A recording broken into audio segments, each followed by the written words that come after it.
A sense of pressure, building before a storm, pressed the air in the room to an uncomfortable thickness. From out of this rolled a thunder of words that Curze had yearned for, yet in the last same pockets of his mind, had never expected. "You are not weak, my son." The voice drove Curze to his knees with its power. His head rang with sudden white pain. A roaring hurricane of might blasted from the figure, now surrounded with antic light, tossing the remains of his last victims around and burning out the walls, exposing Curze to the light of the hateful stars. "Father," he said, his voice fractured, small, a child's voice, pitiful. "I am beyond your accusations, beyond speech, beyond anything. Why do you think that I speak? Your madness is finally complete." Again the words rang Curze's skull with the force of a clapper striking a bell. Still he managed to grin and raise his head, to stare at the meat thing's glory, though he was forced to squint against the blazing light. No, you are here. I hear you. You've come to face my judgment, drawn by this offering I have made. You are ever a bloody god. "I am no god, nor shall I ever be." Curze got back up, his feathered cloak whipping in the psychic gale, his book clutched protectively to his chest. You are here. You understand your guilt. You have come to face my judgment.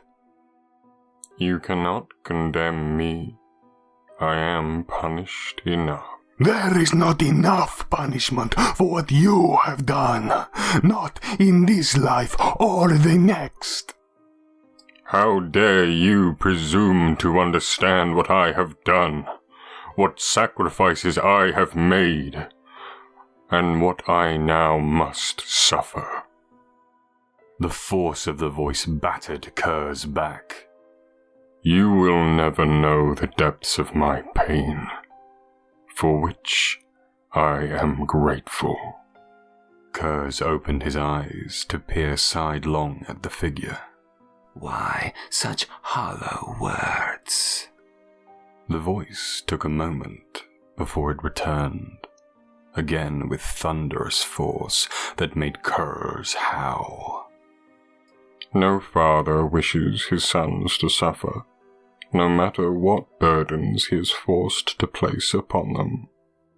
Curze laughed. An apology. What next? You will forgive me. Sanguinius warned me you might. Curze scoffed. There was never anything to forgive. You acted as you were made to. But my plan was interfered with. Your insanity was not your fault, nor was it mine. Curze snarled like an animal. Lies! Everything was as you intended. There is nothing you have done wrong. If only you and I could have met one more time. I could have shown you back to the light. How marvelous! Curze fell into a minute of wild, howling laughter. I am the Night Haunter. Light is anathema to me. Light is within you all. You are my sons. You are born of light. None of you are beyond redemption. Tell that to those who died. Nothing ever dies. Death is a state of transition. You have my forgiveness, Konrad, whether you want it or not. Never! The voice in his head would not relent, but pounded mercilessly on. More masonry fell from outside the wall. The floor collapsed behind him, frittering into its constituent atoms. You made but one mistake, my son. From it, all the evil you have perpetrated springs. You chose to believe in immutable fate. Without choice there is nothing. These gods that taunt us rely upon choice. The functioning of this universe depends upon choice. A single fate is one book in a library of illimitable futures. You read only one. Do you not see that you chose this? You chose to be fate's prisoner. Had you believed in your own agency, none of this would have come to pass. You made this happen. You chose to be the way you are, trapped, manipulated, insane. Curze's smile froze, seeming to become detached from the face that wore it, hovering menacingly above his lips, as a thing unique to itself, before it collapsed with all the violence of a dying star, and his mouth became a screaming hole. No, you sent the assassin to kill me. You want me dead. You determined what fate you trod. Your belief, my son, is nothing but an excuse for your own failures. No!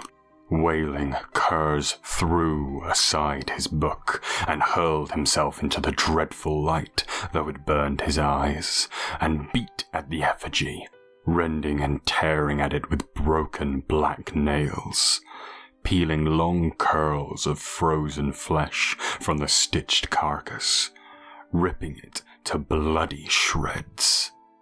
The light went out. Shaking, sobbing, he collapsed to the floor. The last remnant of his sculpture rolled wetly from the throne.